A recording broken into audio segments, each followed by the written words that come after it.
I was born in Mogadishu, Somalia in 1969. It was a time of political turmoil. My father was in politics and my mother was illiterate, stay-at-home mom. I was born in a tribal setting, to be more precise, a clan setting. Somalia is divided into different clans.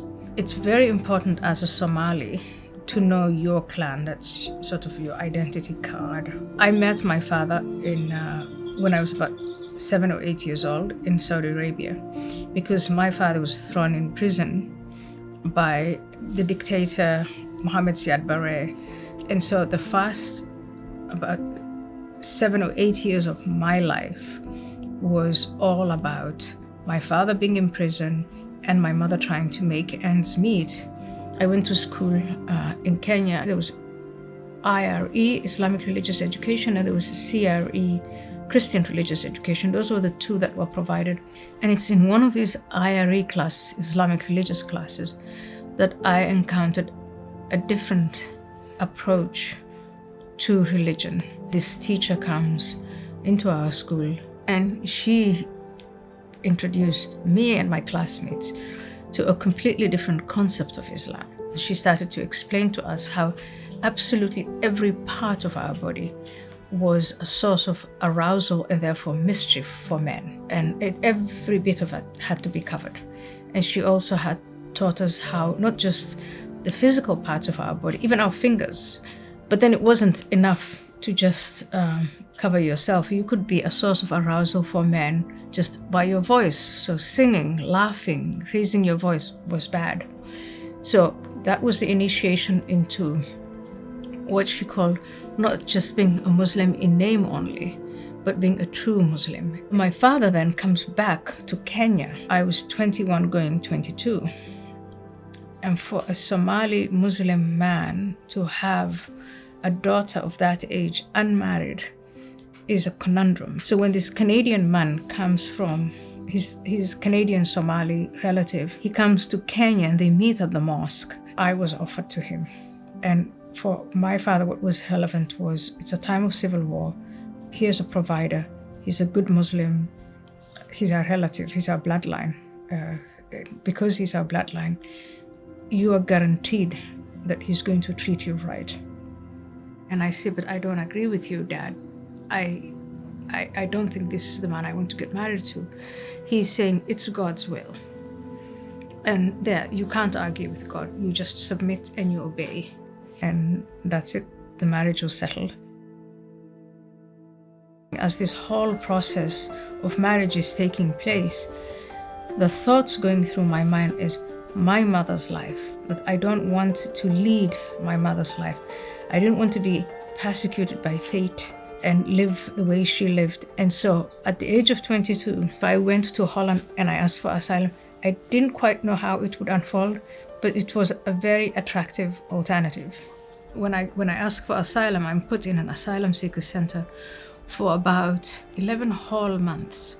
And again, through the clan system, my father starts asking my uncle, where is she? And they tried to trace me through all the Somalis in Holland. I wrote this letter to my father explaining why I made the choice and apologizing and saying, I know I shamed you. I know I've broken the codes. I know all of these things, but I did it for this reason and forgive me. And he turned my letter on its side, took a red pen and wrote in angry. He cursed me and he disowned me and called me some really ugly names. And that was to show, again, you don't mess around with the clan. And that's what I did. And so within 4 weeks of my arrival in the Netherlands, the Dutch government gave me refugee status, which is a permanent status.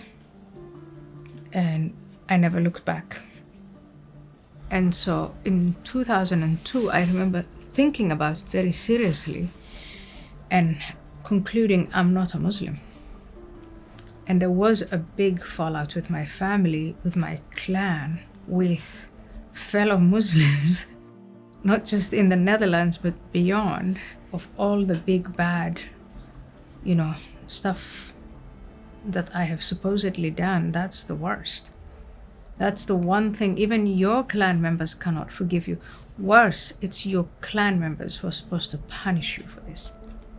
So when it became public that I was no longer a Muslim, but I also openly criticized Islam's treatment of women, terrorism, etc., these people went to my father and they said, you are going to do something about this, or we will do something about it. In other words, you are going to kill her, or we will kill her.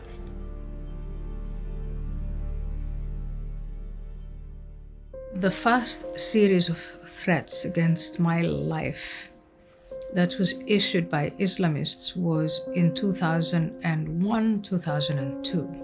And that's only because I think on a television interview, I blurted out that I was not a Muslim. And then I remained in public critical of Islam. And that is the first series of threats. And by October of 2002, there's all these people going to my father, all of this tension building up, like she's next.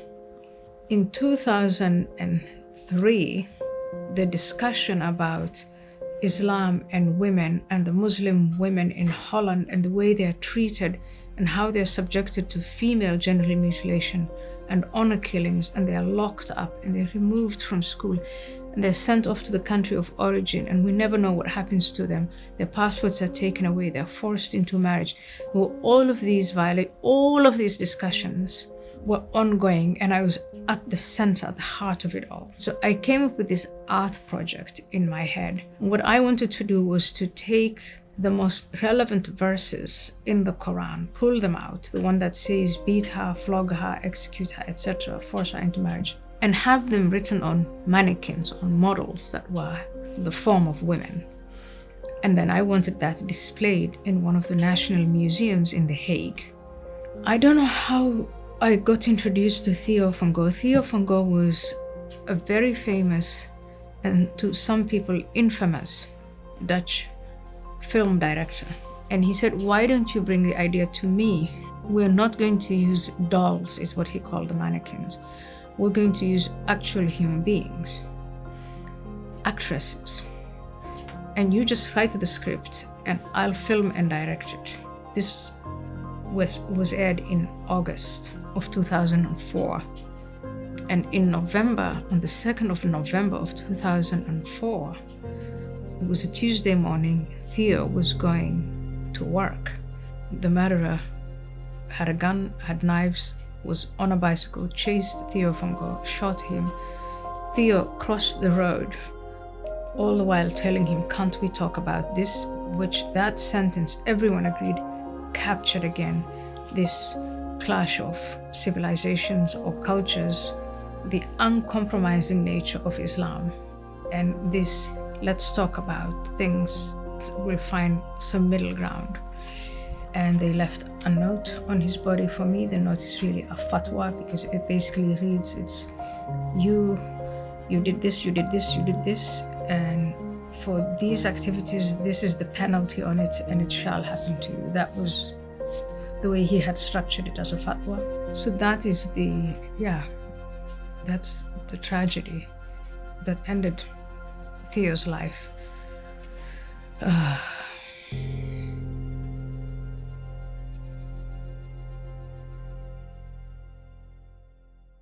And I've put myself in this terrible position, and I was really, really afraid.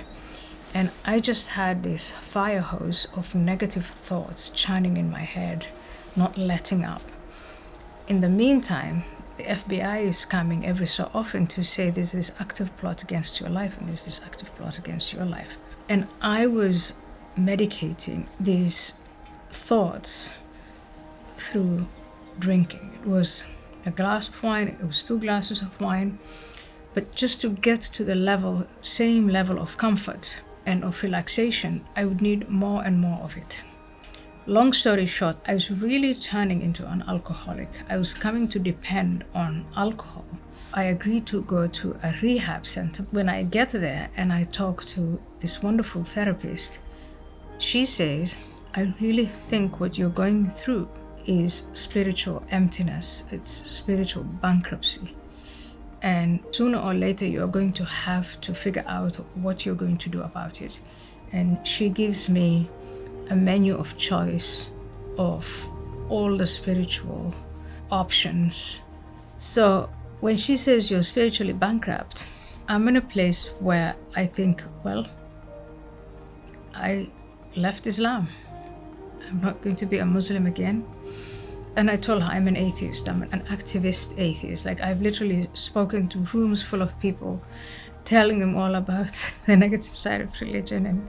And so she says, this is up to you, but what I would suggest is maybe just a few exercises we do together where you put down, if God existed, what would be his qualities? And in that process, prayer, writing down the qualities of God, it just strikes me, this is Christianity. The figure I'm describing is the figure of Jesus Christ. It's the teachings of Jesus Christ. Then I decide I am going to pray to Christ. And something clicked. And I felt connected. And I felt as if someone was listening to my prayers. I can't explain it, but I've never been more sure about something in my life than this moment. And I haven't touched the drink since, but more importantly, I haven't had those thoughts since. And I felt reconnected with my husband, reconnected with my children, with my friends. I've never been more productive. Life is so good. And it's a miracle. I don't know how to explain it other than to say it is real for me. When I joined the Muslim Brotherhood, meaning when the Muslim Brotherhood came into our neighborhood, they were saying you can't just be a Muslim, like you have to understand what you're doing. So you have to know exactly who the Prophet Muhammad was and what he said. And the closer you get to Muhammad and who he really was, the more repugnant the figure of Muhammad gets. So I don't see him as morally infallible. I see him as exactly the opposite. The closer you get to the persona of Jesus, the things that he said and the things that he did, the more attractive it is, the more appealing it is. Islam means submission to the will of God, and that submission is a relationship that's based on power and pride. And power, in this case, is unchecked power. It's absolute power. And then in Christianity, the way I experience my relationship with God, it is to surrender to God's commands, and it's to surrender to God's love. And when you put that in practice, it means to free yourself from the impulses and urges that make you into what you are. All my life, I craved freedom and I craved love. And now in Jesus Christ, I have found both. The calling of God for me perhaps is to warn my fellow Westerners of the false romantics of the tribe, the tribal mindset. And that tribal mindset can be the bloodline, or it can be a political faction, it can be communism, it can be Islamism.